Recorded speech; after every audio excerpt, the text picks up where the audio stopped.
Kazakhstan is the largest country in Central Asia, with an area of 2.7 million square kilometers, knowing that its population is relatively small compared to the area, about 18 million in 2018.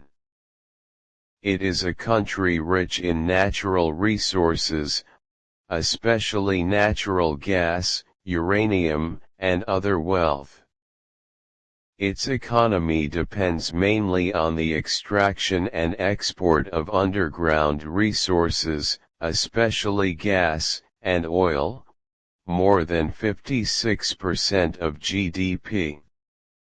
Although government and international figures say that there has been continuous growth in Kazakhstan over the past 20 years, the country, according to assessments of research institutions, suffers from high levels of corruption, and the economic approach is characterized by poor productivity.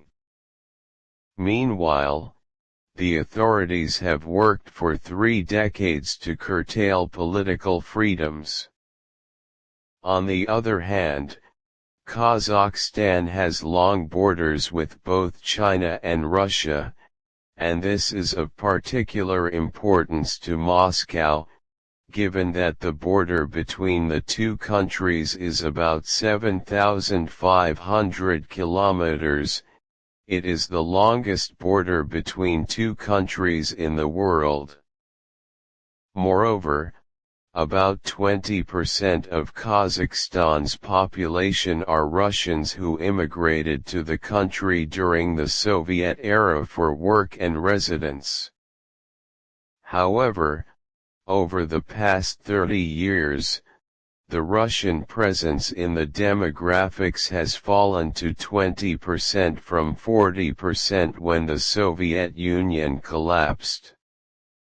On the other hand, Kazakhstan is an essential corridor and a very important part of the Chinese Belt and Road projects and the Eurasian integration program led by Russia. What gives it a distinct weight with regard to any development in the whole of Central Asia? In addition, the shortest land route from China to Europe passes through Kazakhstan, which is of strategic importance in the event of a naval blockade of China by the United States. Hence, theories soon appeared in the Russian press that Washington could, by encouraging lawlessness in Kazakhstan, kill 2 birds with 1 stone, blocking this road, in addition to driving a wedge between Moscow and Beijing, as the introduction of Russian forces into Kazakhstan would change the balance of power between Russia and China in Central Asia, makes Beijing jealous. In any case, Nursultan Nazarbayev, since assuming power in 1991, has succeeded in establishing a delicate balance aimed at satisfying all the influential forces in the region.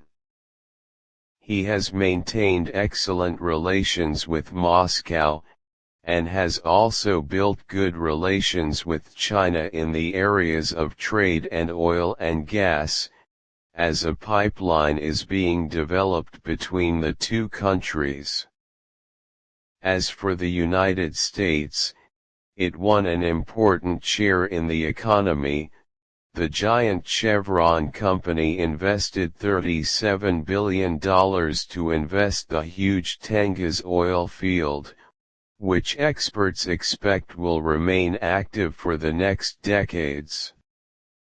It is worth noting that the oil transport lines of the aforementioned field will pass through Russia and flow into the Black Sea, which will keep Moscow satisfied with the project.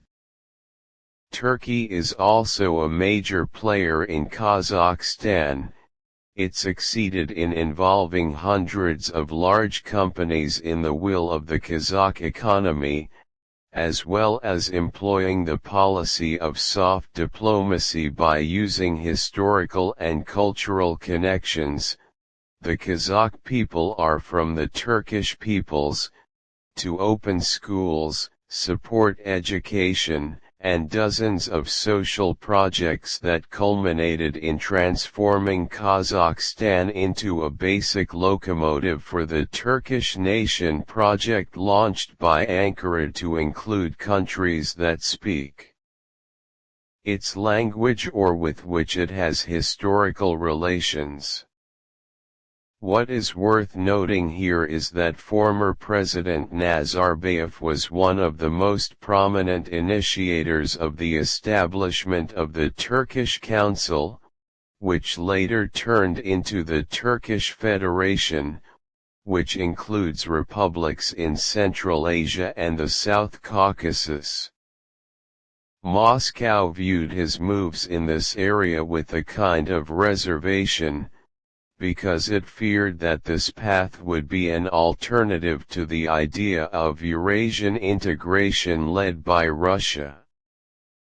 By extension, it was natural that Moscow's rush to send the rapid response forces of the Collective Security Treaty Organization to Kazakhstan raised Western fears, coupled with the state of anticipation announced by officials in the United States and NATO.